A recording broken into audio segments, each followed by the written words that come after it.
The video had already reached 200,000 views when Silvano Bellini first saw it, the shaky footage showing a 9-year-old boy's complete destruction playing out in brutal clarity. But what happened next would prove that some witnesses don't just watch, they act. A deaf child named Ren Montel stood frozen outside Youngstown's most elegant establishment, tears streaming down his face, while teenagers circled him like predators. The incident unfolded on a Tuesday evening in front of Ristorante Bellanotte, where crystal chandeliers cast golden light through windows. Ren had been skating home when they appeared, 5 teenagers led by Bryce Kepler, the high school's golden quarterback whose family name opened every door in the city. Bryce wore his Letterman jacket like armor, the school emblem gleaming against expensive leather. "Look what we have here," Bryce announced, pulling out his phone with practiced ease. The camera started recording before Ren understood what was happening, documenting his confusion transforming into pure fear. Ren's hands moved instinctively into signs, trying to communicate that he couldn't hear them, that he meant no trouble. His fingers formed desperate shapes in the air, each gesture a complete sentence his tormentors chose to see as entertainment. Bryce immediately began mimicking the movements with exaggerated mockery, his friends erupting into laughter. They formed a tighter circle, trapping Ren against the restaurant's marble exterior, while the camera captured everything. Inside Ristorante Bellanotte, Silvano Bellini sat at his usual corner table, a plate of untouched ossobuco cooling before him. The owner had reserved this spot permanently, understanding that certain men required visibility and exit routes in equal measure. Silvano's tailored charcoal suit cost more than most Youngstown families earned in 6 months, the fabric draping perfectly across shoulders that suggested disciplined strength. At 29, he'd built an empire through calculated decisions and an iron code that made him both feared and grudgingly respected. He lifted his wine glass when movement outside caught his peripheral vision, something in the body language triggering instincts honed through years of reading danger. Through the window, he watched teenagers surrounding a small figure, their postures radiating cruel excitement. The boy tried to push through, but Bryce shoved him back against the wall, the impact hard enough that Ren's skateboard clattered to the sidewalk. His backpack spilled open, scattering notebooks and a worn copy of a graphic novel across the pavement. "Dance for us," one teenager jeered, though Ren couldn't hear the words, only see their twisted faces and feel the vibrations of their stomping feet. Tears began streaming down his cheeks, and that's when Bryce zoomed the camera in closer, capturing his complete humiliation. Ren's hands moved again in frantic signs, pleading now, but Bryce grabbed his wrists and held them still with casual violence. The other boys laughed harder, their phones now out too, creating multiple angles of a child's breakdown. Silvano's wine glass hit the table harder than intended, the sharp sound causing nearby diners to glance his direction before quickly looking away. He recognized that particular brand of cruelty, the kind that came from those who'd never known vulnerability. The restaurant's security camera mounted above the entrance captured everything from a different angle, its red recording light steady and impassive. Inside, wealthy patrons continued their meals, occasionally glancing toward the window but not intervening. Ren collapsed against the wall and slid down to sitting, covering his face with both hands as his small body shook with sobs. The teenagers stepped back slightly, admiring their work, Bryce narrating for his recording about finding a freak outside the fancy restaurant. A well-dressed couple exited Ristorante Bellanotte, stepping around the scene with barely a pause, their conversation about wine pairings continuing without interruption. Another group entering the restaurant actually smiled at Bryce, recognizing the quarterback from Friday night games. Silvano stood slowly, his napkin dropping to the table as his eyes remained fixed on the window. Something in the boy's defeated posture struck a chord buried deep, awakening memories he'd spent years learning to control through willpower and distance. Silvano moved toward the restaurant's entrance with deliberate steps, his presence causing the hostess to straighten reflexively behind her podium. Other diners tracked his movement with cautious awareness, recognizing power, even when they couldn't name its source. The heavy oak door opened smoothly under his hand, releasing him into the cooling October air, where streetlights cast amber pools along Federal Street. The teenagers didn't notice him immediately, too absorbed in their entertainment to register the shift in atmosphere. Bryce was reviewing his footage when Silvano's shadow fell across the group, long and dark in the artificial light. The quarterback looked up, his confident smirk faltering slightly when he met eyes that held no warmth whatsoever. "Gentlemen," Silvano said quietly, the single word carrying weight that made the teenagers instinctively step back. His voice possessed the kind of calm that suggested violence wouldn't be necessary because compliance was simply expected. Ren remained huddled against the wall, unaware of the new presence, his face still buried in his hands. His skateboard lay 3 feet away, one wheel still spinning slowly from when it had fallen, catching the light with each rotation. "We're just having fun," Bryce attempted, but his voice cracked slightly on the last word. He pocketed his phone with movements that tried for casual but landed closer to nervous, his friends exchanging glances that calculated odds and exits. Silvano didn't acknowledge the comment, instead crouching down to Ren's eye level with fluid grace that suggested comfort in positions most men would find vulnerable. He waited, patient and still, until the boy's instincts told him someone new had arrived. When Ren finally lowered his hands, his tear-streaked face showed confusion at finding a stranger in an expensive suit, sitting on the dirty sidewalk beside him.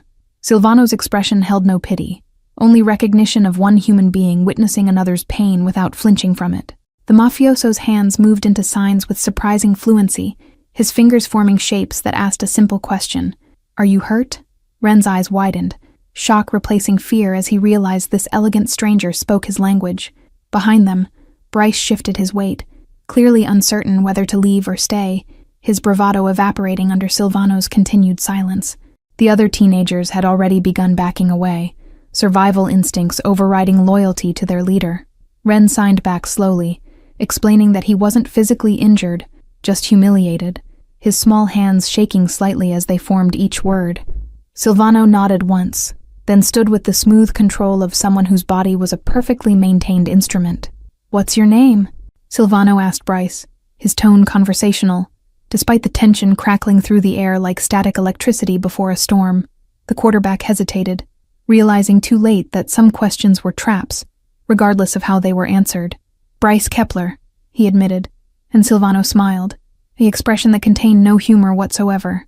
The teenager flinched despite himself, his athlete's body recognizing a predator, even when his privileged mind couldn't quite process the hierarchy shift. "I'll remember that," Silvano said simply, then turned his attention back to Ren, dismissing the teenagers as if they'd already ceased to exist.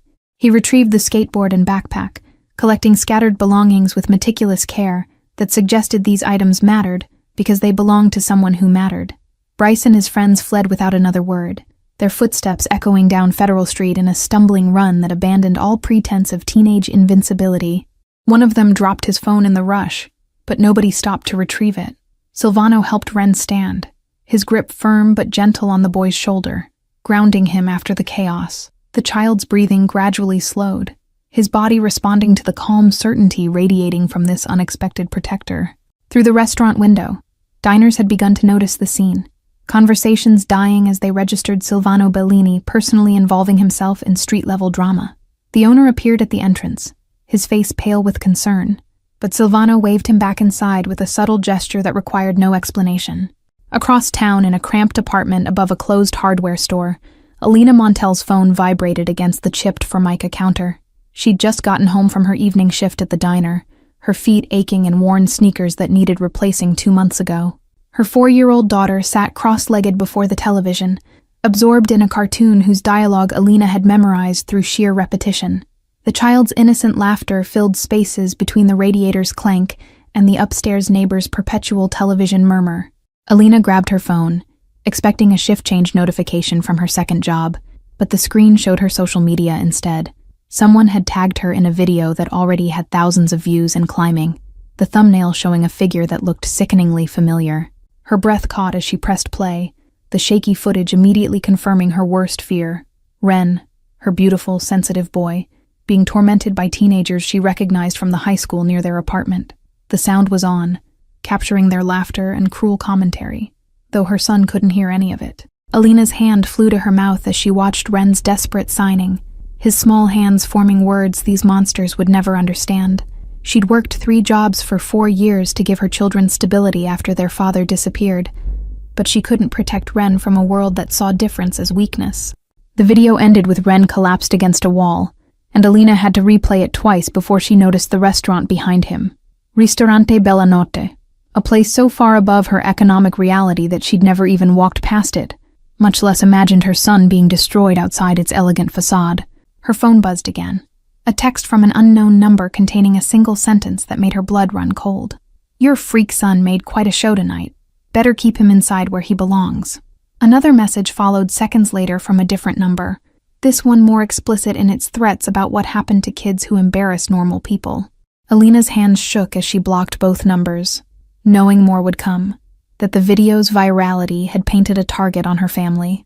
She moved to Ren's small bedroom, finding it empty, his bed still made from this morning when she'd kissed him goodbye before her first shift. Panic spiked through her chest.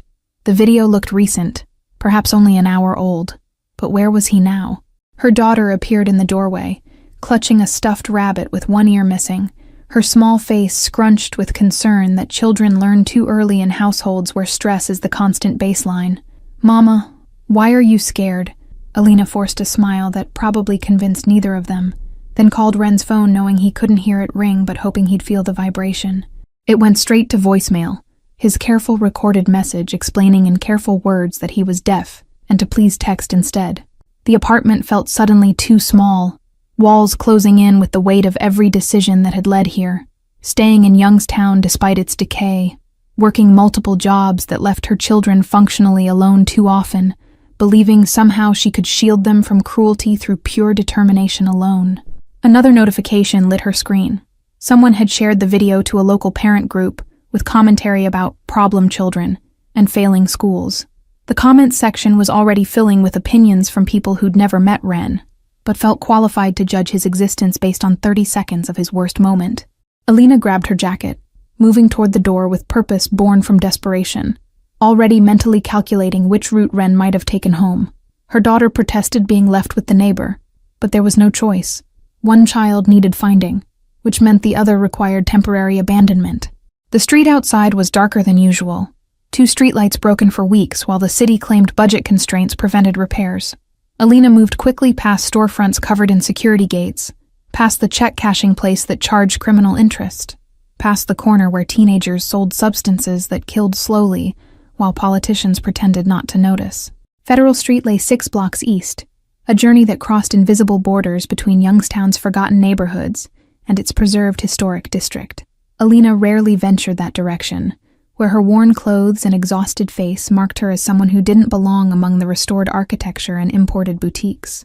Her phone vibrated constantly with incoming notifications, the video spreading like disease through every social network, each share adding another layer of strangers who felt entitled to comment on her son's pain.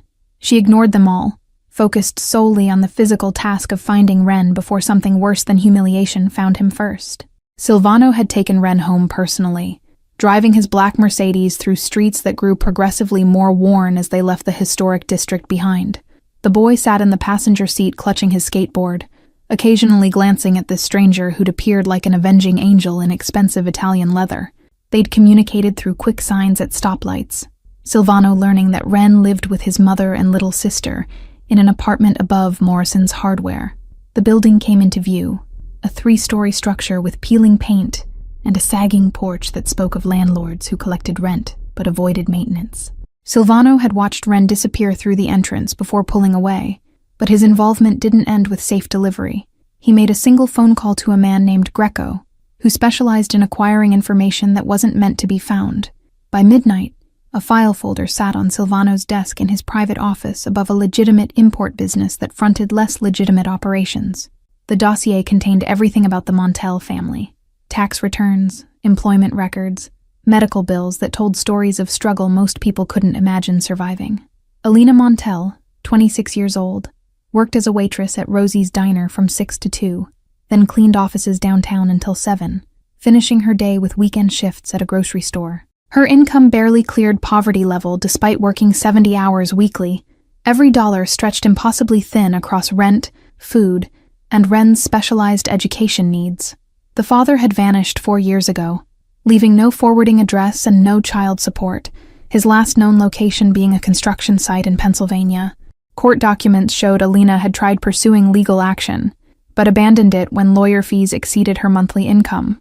Medical records revealed Ren's deafness resulted from meningitis at age 2, the infection causing permanent damage before overwhelmed emergency room staff diagnosed it correctly. Bills from that hospitalization still appeared in collection notices, The debt growing with interest Alina couldn't afford to pay down. The file also contained school records showing Ren's academic performance, straight A's despite systemic barriers that would have crushed students with less determination. His teacher's notes revealed a child who arrived early, stayed late, and worked twice as hard as hearing peers to achieve the same recognition. His resilience documented in progress reports that used words like remarkable and inspiring, while the system still failed to provide adequate support.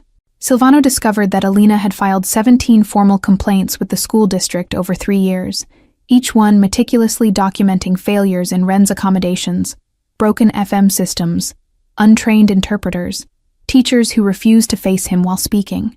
Every complaint had been acknowledged and ignored, buried under bureaucratic procedures designed to exhaust parents who lacked resources to pursue legal action. Silvano's finger traced a line in the report, detailing how Alina had taught herself sign language through library books and free online videos, spending nights after her children slept, learning to communicate with her son. She'd fought the school district for appropriate accommodations, attending meetings during lunch breaks from jobs she couldn't afford to lose. A photograph paper-clipped to the file showed Alina from her work ID badge, dark circles under eyes that still held defiance, hair pulled back in a practical ponytail, the hint of a smile that suggested she hadn't let circumstances crush her spirit entirely. Silvano studied that image longer than professionally necessary, seeing strength in exhaustion most people would read only as defeat. The second section detailed Bryce Kepler's family, old money from steel industry investments made 3 generations ago, the kind of wealth that insulated against consequences. His father Gerald sat on the school board. His mother chaired the hospital foundation, their influence spreading through Youngstown like roots from a poisonous tree. Police reports showed 3 previous incidents involving Bryce: vandalism at 13, assault at 15, drunk driving at 16, each charge mysteriously disappearing before reaching trial. The Kepler family attorney had connections that made evidence evaporate, and witnesses reconsider their testimony under pressure disguised as persuasion.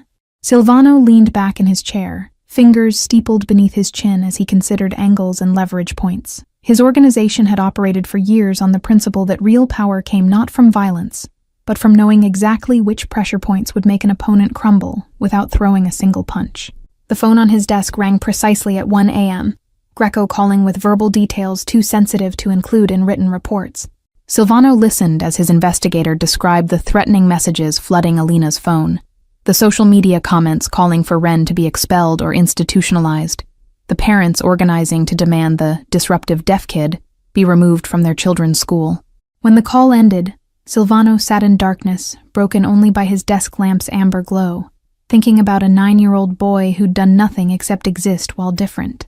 The Kepler family probably assumed their wealth made them untouchable, that Youngstown was small enough they could control any narrative that threatened their golden son. They were about to learn that some men built empires specifically because they understood power better than those born into it. Silvano had spent 20 years studying how to dismantle lives without ever breaking laws or making threats that could be recorded or repeated in court. His next call went to a woman named Patricia, who owned Youngstown's most read local news blog, her investigative journalism having exposed corruption that traditional media outlets ignored. She answered on the second ring despite the hour, recognizing his number, understanding that when Silvano Bellini called, the story would be worth losing sleep over. Alina had found Ren sitting on the apartment building's back steps, his skateboard across his lap, staring at nothing with the hollow expression of someone whose safe world had shattered. She'd held him for 20 minutes while he cried against her shoulder, his body shaking with sobs that made no sound. Thursday morning arrived too quickly, dragging Alina from 3 hours of anxious sleep toward another shift at Rosie's diner. She'd called in sick to her cleaning job, unwilling to leave Ren alone despite desperately needing the income, her already tight budget now bleeding from a decision between presence and survival. The knock came at 9 a.m., unexpected and authoritative enough that Alina checked through the peephole before opening. A man stood in the hallway wearing a suit that probably cost more than her car, his presence so incongruous with the building's shabby corridor that she initially thought he had the wrong address. Ms. Montel? His voice carried the kind of cultured polish that came from private schools and deliberate elocution lessons. My name is Silvano Bellini. I witnessed the incident involving your son Tuesday evening. Alina opened the door only wide enough to establish a barrier between her home and this stranger, her body language screaming caution despite his expensive appearance. She'd learned years ago that predators came in all packages, sometimes especially the polished ones who smiled while destroying you. "I brought your son home that night," Silvano continued, making no move to enter uninvited. "I'd like to discuss what happened if you'll permit me a few moments of your time." Something in his directness cut through Alina's defensive instincts. He wasn't selling anything, wasn't promising salvation, just stating facts and requesting permission like her time actually mattered.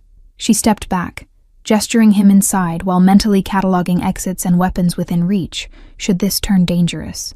The apartment revealed itself in harsh morning light, furniture bought second-hand, and maintained with more determination than success, walls that needed painting, carpet worn thin in traffic paths.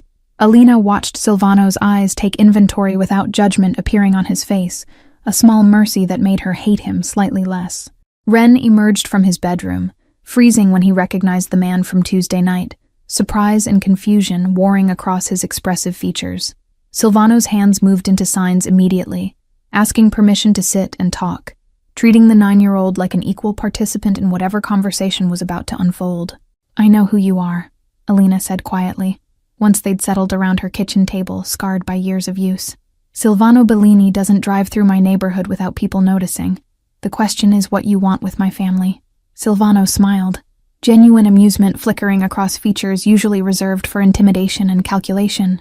She'd done her homework during the sleepless hours after midnight, asking questions through carefully maintained connections to Youngstown's underground economy that functioned parallel to legitimate society.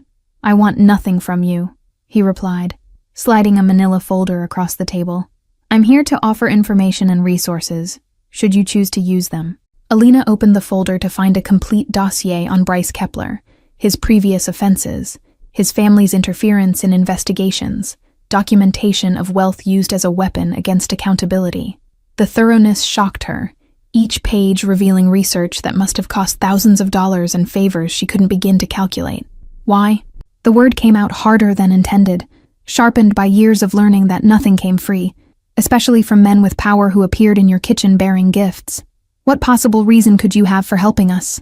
Silvano glanced at Ren, who watched their conversation with the intense focus deaf children develop to compensate for missing auditory information. When the mafioso's eyes returned to Alina, they held something uncomfortably close to vulnerability beneath their usual calculation. "When I was 12, I watched my younger sister get tormented by neighborhood boys who thought her learning disability made her fair game," he said, his voice dropping to near whisper. "I was too small then to stop it, too powerless to do anything except remember how rage and helplessness taste when you swallow them together." The admission hung between them like a bridge built from uncomfortable truth, connecting their disparate worlds through the universal language of failed protection. Alina felt her defensive walls crack slightly, recognizing that rare commodity, someone who understood without needing explanation. Ren's small hand touched Silvano's arm, drawing the mafioso's attention to fingers forming careful signs.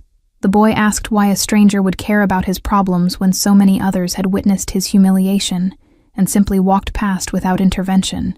Silvano's response came in fluid sign language that spoke of hours. Learning this visual grammar most people never bothered to acquire. He explained that power meant nothing if not used to protect those society deemed unimportant, that strength measured itself not in dominance, but in defense of the vulnerable.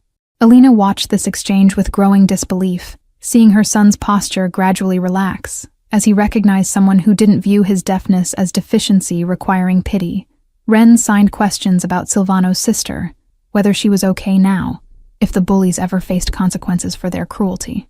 "My sister died when she was 15, Silvano answered, his hands forming the words with particular gentleness, not from the bullying directly, but from believing what they told her about her worth. The kitchen fell into weighted silence, broken only by the radiator's rhythmic clank and distant traffic humming through walls too thin to block sound. Alina felt tears threatening, understanding now why this powerful man sat at her scarred table offering help to strangers who could never repay the debt. "I failed her," Silvano continued, his eyes finding Alina's with intensity that demanded she hear the truth beneath his words. "I was 17 when she died, just beginning to build the power I have now, and I made myself a promise in the hospital chapel while her body cooled." Ren leaned forward, completely absorbed in this story that paralleled his own experience with precision that felt almost painful. Silvano's hands moved again, explaining how he'd vowed to use whatever influence he built to ensure other vulnerable children didn't suffer alone and undefended. "I'm not a good man, Ms. Montel," Silvano said, switching back to spoken words while maintaining eye contact that refused to let her look away. "My business involves activities you'd find morally questionable at best, criminal at worst, but I maintain lines I won't cross, and debts I insist on paying." Alina processed this confession that was simultaneously warning and reassurance, understanding he was offering transparency most men in his position would never provide. She studied his face, finding sincerity in the tight set of his jaw and the way his fingers drummed once against the table, like a nervous tell he couldn't quite suppress. "What exactly are you proposing?" she asked, her practical nature overriding emotional response. "Because I can't afford lawyers or private investigators, and I won't let my son become some crime lord's charity case that creates obligations I can't fulfill." Her daughter's laughter filtered through the thin walls from the neighbor's apartment where she'd been left watching cartoons, the sound a reminder that Alina's decisions affected more than just herself. Every choice carried weight that multiplied across two children's futures, and accepting help from Silvano Bellini meant entering a world where debts weren't always paid in currency she understood or could control. Silvano seemed to read her hesitation with the accuracy of someone accustomed to calculating human nature's variables and probabilities. He leaned back slightly, creating physical space that paradoxically made the conversation feel less pressured. His body language communicating patience most men in his position wouldn't bother demonstrating to someone without power or leverage. Silvano's smile returned, appreciating her bluntness in a world where most people spoke to him in careful euphemisms designed to avoid offense. He explained his plan with the precision of someone who'd spent days thinking through every angle and consequence, presenting options rather than demands. The kitchen clock ticked loudly in the silence that followed, its mechanical rhythm marking seconds while Alina processed information that could either save or destroy her family depending on factors beyond her control. She noticed details she'd missed initially, the way Silvano's hands rested flat on the table without fidgeting, the steadiness of his breathing that suggested comfort with difficult conversations, the absence of jewelry or ostentation despite wealth evident in every thread of his clothing. Ren shifted in his chair, drawing both adults' attention to signs, asking if this meant the teenagers would be punished for what they'd done. His small face held hope tempered by experience, the expression of someone who'd learned too young that justice often depended on factors having nothing to do with right or wrong. The Kepler family's influence came from money and social position, but Silvano had accumulated a different kind of capital: information, connections, the ability to apply pressure through legitimate channels that couldn't be dismissed as mob intimidation. He could ensure Bryce faced real consequences without violence, using the law itself as weapon against those who'd always considered themselves above it. "I'm offering to level the playing field," Silvano clarified, his hands flat on the table like he was physically grounding his promises in something tangible. "What happens after that is your choice. Pursue charges, demand school policy changes, or simply ensure your son never faces that particular tormentor again."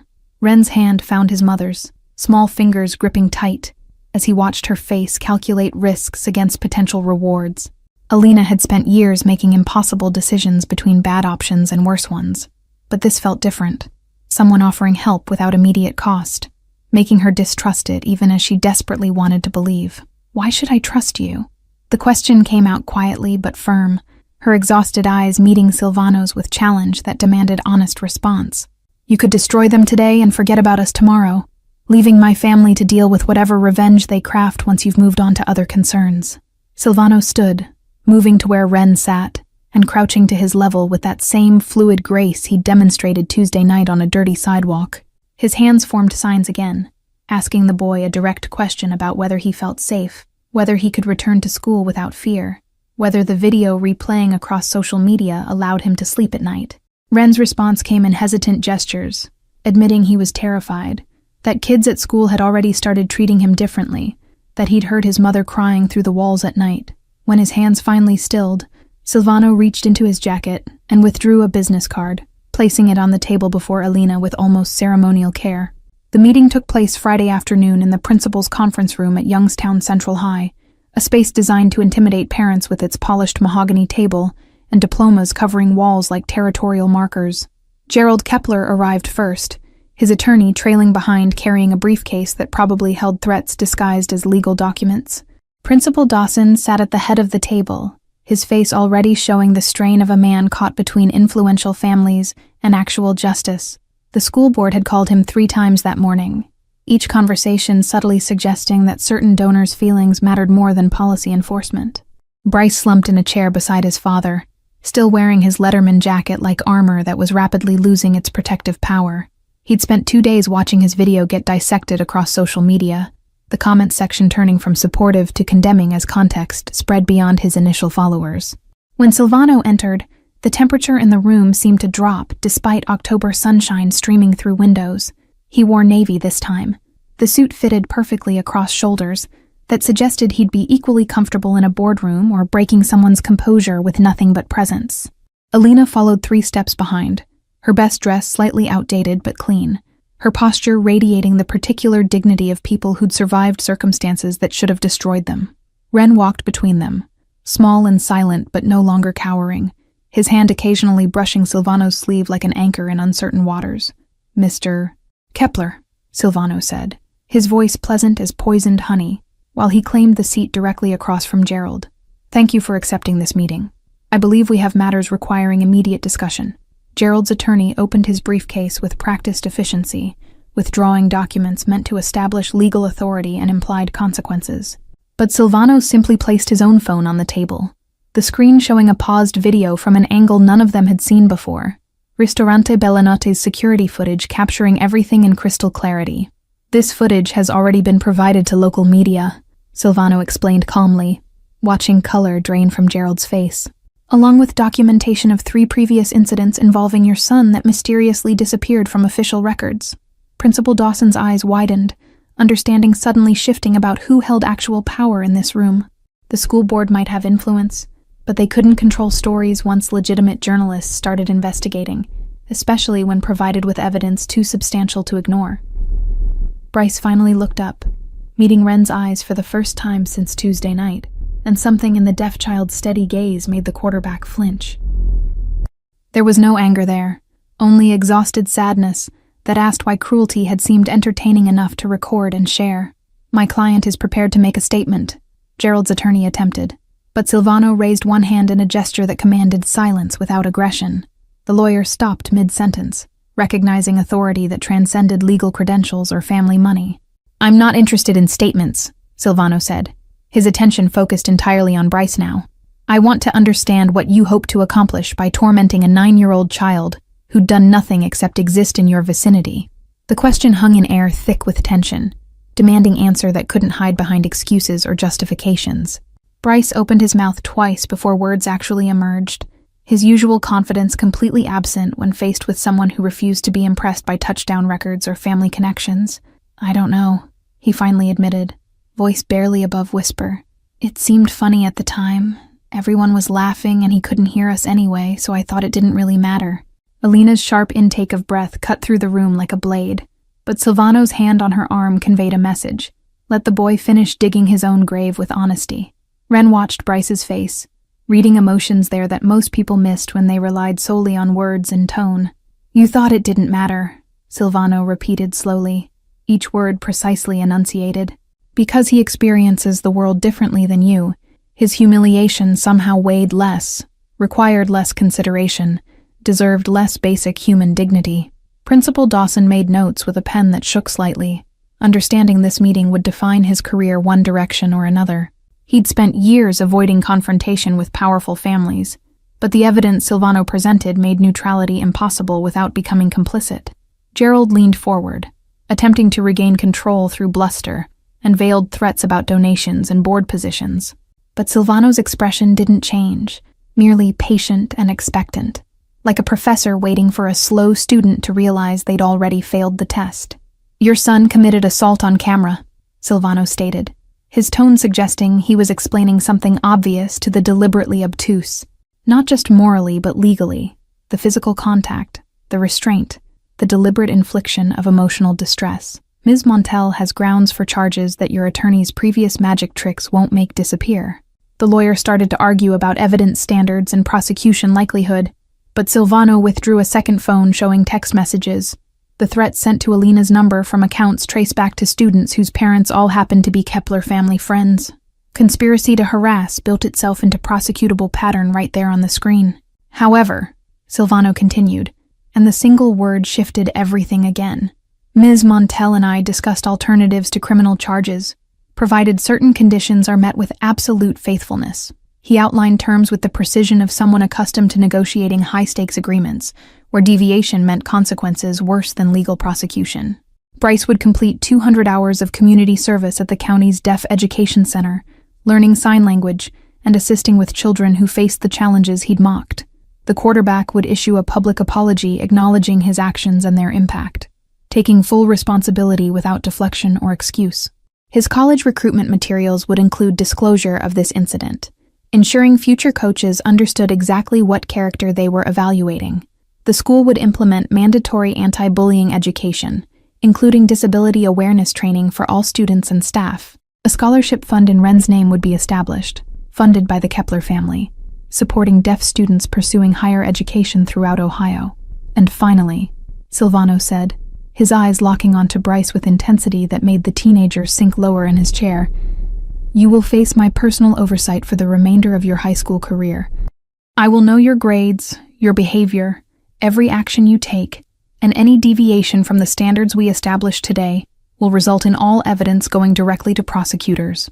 Gerald started to protest that this arrangement exceeded reasonable bounds, but his attorney touched his arm in warning. They'd lost this confrontation before it began, outmaneuvered by someone who understood power better than people born into it. The story broke Sunday morning across Patricia's investigative blog, her carefully researched article dismantling the Kepler family's history of buying their son out of consequences. By noon, traditional media outlets had picked it up, phone calls flooding the school district's offices from parents demanding policy changes. Ristorante Bellanotte's owner called Silvano Monday afternoon, proposing a community initiative that surprised even the mafioso with its scope. The restaurant would become the first in Youngstown to hire deaf servers, partnering with the local community college to create training programs that extended beyond their establishment. Within 2 weeks, 3 other businesses had followed the model, recognizing both moral imperative and positive publicity that came from visible inclusion efforts. Youngstown's mayor, sensing political opportunity, announced a citywide accessibility audit that he'd ignored for years until circumstances made inaction more dangerous than action. Bryce appeared at the Deaf Education Center on a Tuesday morning, his Letterman jacket left at home, dressed in plain clothes that stripped away the identity he'd hidden behind. The director, a woman named Joan who'd spent 40 years advocating for deaf children, assigned him to work with 5-year-olds learning their first signs. The quarterback discovered quickly that small children had no interest in his football achievements, no awareness of his family name, no reason to treat him as anything except another adult tasked with helping them communicate. One girl named Penny corrected his signing with patient exasperation, her tiny hands moving slower so he could follow properly. By his 3rd week, Bryce began understanding that deafness wasn't disability requiring pity, but difference requiring accommodation, a distinction he'd never considered, when difference existed, only to make him feel superior. He learned about cochlear implants and the controversy surrounding them, about deaf culture's richness and complexity, about communication extending far beyond spoken words. Ren returned to school the following Monday, his mother's hand tight on his shoulder as they walked through doors that had witnessed his humiliation spread across social media. But something fundamental had shifted. Students who'd shared the video now deleted it, some approaching with signed apologies they'd learned through weekend crash courses. His teacher had rearranged the classroom to ensure Ren could see everyone's faces during discussions, no longer relying solely on an interpreter who sometimes lagged behind rapid conversation. Other students began learning basic signs, creating an environment where accommodation wasn't special treatment, but natural integration. The scholarship fund exceeded its initial goal within 48 hours, donations arriving from across Ohio and eventually nationwide, as the story resonated with parents who'd fought similar battles for their disabled children. By December, it held enough to fund 4 full college scholarships, with contributions still arriving weekly. Silvano maintained distance from public aspects of the transformation, his involvement known primarily to those directly affected. He'd return to his usual table at Ristorante Bellanotte twice weekly, conducting business that thrived on intimidation and strategic violence, but always pausing to watch the new deaf servers navigate their shifts with growing confidence. Alina had quit one of her 3 jobs, the scholarship fund unexpectedly including a provision for Ren's current educational needs that eased her impossible budget. She'd argued against accepting what felt like charity, but Silvano had convinced her that reparations earned through forcing accountability weren't gifts, but compensation long overdue. They'd begun meeting for coffee Thursday afternoons when her schedule allowed, conversations starting with Ren's progress but gradually expanding to cover everything from Youngstown's decline to the ethics of wielding power without democratic oversight. Silvano found himself explaining his business with honesty he rarely risked, while Alina challenged assumptions he'd held for years about power and protection. These meetings never occurred at Ristorante Bellanotte or other establishments where Silvano's reputation preceded him, instead happening at a modest cafe near Alina's apartment where they could sit unnoticed among students and retirees. The owner was a Polish immigrant who'd survived her own traumas and recognized kindred spirits regardless of their divergent paths toward survival. Ren sometimes joined them, practicing signs with Silvano that became increasingly complex as the mafioso's fluency improved through dedicated study. The boy had begun teaching his little sister, their apartment filling with visual conversations that created intimacy impossible through spoken words, constantly competing with television and traffic noise. The video that had started everything was gradually buried by algorithm changes and new viral content, its view count frozen at 300,000, but its impact extending far beyond digital metrics. Schools across Ohio began citing the Youngstown Protocol when developing anti-bullying policies that specifically addressed disabled students. Principal Dawson implemented changes that cost him support from school board members allied with wealthy families, but gained him respect from teachers who'd spent careers watching vulnerable students slip through administrative cracks. He scheduled his own retirement for the following year, having finally done something that justified his education degree beyond pushing papers and avoiding controversy. Gerald Kepler resigned from the school board under pressure from parents whose children weren't protected by family money and legal intimidation. His business suffered as contractors quietly chose competitors, the social cost of his son's actions proving more expensive than any legal judgment could have imposed. Joan from the Deaf Education Center reported that Bryce had completed his required hours, but continued showing up voluntarily, forming particular bond with a 7-year-old boy whose parents had abandoned him to state care. The quarterback had begun exploring special education as potential major, his college recruitment shifting from athletics to service-focused programs that valued character transformation over touchdown statistics. Christmas approached with the particular beauty of a Rust Belt city, dressed in lights that almost disguised its decay, storefronts decorated with optimism that persisted despite empty buildings and closed factories. Youngstown wore winter like a familiar coat, shabby but comfortable, its people accustomed to surviving through seasons that tested those who couldn't find warmth in community and stubborn resilience. Ren discovered a package on the apartment's front steps, Christmas Eve morning, his name written in precise calligraphy, across pristine wrapping that seemed imported from a wealthier world. Inside lay a custom skateboard designed by a deaf artist from California, the deck painted with hands-forming signs that spelled out words like courage, worthy, and heard. Alina found her own gift that evening, an envelope containing a letter from Youngstown Community College, accepting her into their nursing program with full scholarship coverage. She read it 3 times before believing the words were real, her dream of becoming more than a waitress suddenly possible because someone had decided her struggle deserved intervention. Silvano's card attached to the acceptance letter contained only a single line. Some debts are paid forward, not back. She understood he was referring to his sister, to promises made in hospital chapels, to the particular mathematics of redemption that required giving away power to achieve anything resembling justice. New Year's Eve found them at Ristorante Bellanotte, not as charity cases but as invited guests of the owner who'd transformed his establishment into symbol of inclusion rather than exclusion. Ren sat at the table where Silvano had first watched his humiliation, now surrounded by servers who communicated fluently in signs and smiles. The restaurant buzzed with conversation conducted in multiple languages, spoken Italian and English mixing with ASL as deaf and hearing patrons shared space designed to accommodate rather than segregate. A pianist played in the corner, his music accompanied by an interpreter translating melodies into visual poetry for those who experienced rhythm through vibration and sight rather than sound. Silvano arrived late, detained by business he didn't specify, and Alina didn't ask about. Understanding their connection existed in a space that didn't require full disclosure of how he spent hours away from her presence. He changed into a tuxedo that made him appear even more intimidating, except for the way his eyes softened when they found Alina across the crowded room. They didn't speak much during dinner, but hands occasionally brushed when reaching for water glasses or passing bread, each contact carrying weight of things not yet named, but definitely present. Ren watched them with the particular perception children develop when they rely on visual cues, his small smile suggesting he understood what the adults were still pretending to ignore. Midnight approached with countdown displayed on screens throughout the restaurant for patrons who couldn't hear the verbal announcement. Everyone stood, glasses raised, as numbers descended toward the new year carrying promises of fresh starts and continued transformations.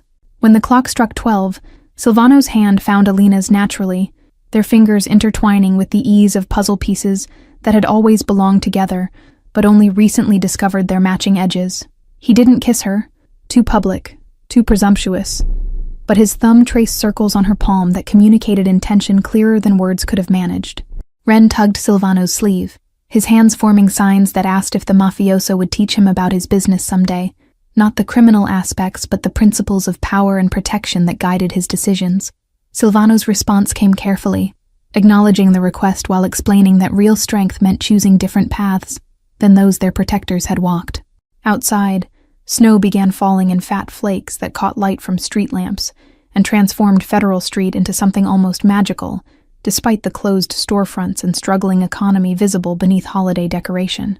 The city's problems hadn't disappeared, wouldn't disappear, but they seemed slightly less insurmountable when faced by people determined to create change within their limited spheres of influence.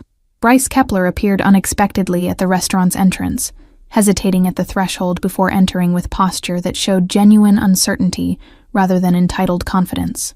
He'd come to deliver his final community service report to Joan, but seeing Ren there made him pause, calculating whether to approach or retreat. Ren made the decision for him, standing and crossing the distance with his skateboard tucked under one arm. His hands moved in signs Bryce now understood, offering something that looked remarkably like forgiveness mixed with challenge. Acknowledge what happened but prove through consistent action that you've genuinely changed. The quarterback's response came in careful signs still rough around edges, but comprehensible. Accepting responsibility while thanking Ren for helping him understand perspective he'd never considered when cruelty felt consequence-free. It wasn't friendship forming between them, but perhaps something more valuable, mutual recognition of shared humanity despite different experiences and circumstances. Silvano watched this exchange from his table, understanding that his involvement was complete, that the transformation he'd initiated now belonged to those most affected. Ren would face future challenges, Bryce would experience setbacks in his character development, but they'd both been given tools and examples, showing paths toward justice that didn't require violence or revenge. Alina leaned against Silvano's shoulder, the gesture casual but profound in its demonstration of trust, earned through consistent action rather than empty promises. They sat in comfortable silence while conversations swirled around them, their connection existing in the spaces between words where understanding developed through shared values and complementary scars. The night ended with Silvano driving Alina and her children home through snow-covered streets that transformed Youngstown into something almost beautiful. He walked them to their door, and before leaving, he signed goodnight to Ren with fluency that had required dedication. Most people wouldn't invest in learning someone else's language. Thank you all for following this story. If you're enjoying it, write in the comments which city you're watching from, and don't forget to like, subscribe, and share this video. Your support matters and helps me continue bringing you these powerful stories of justice, redemption, and the courage it takes to stand up for those who can't always stand up for themselves.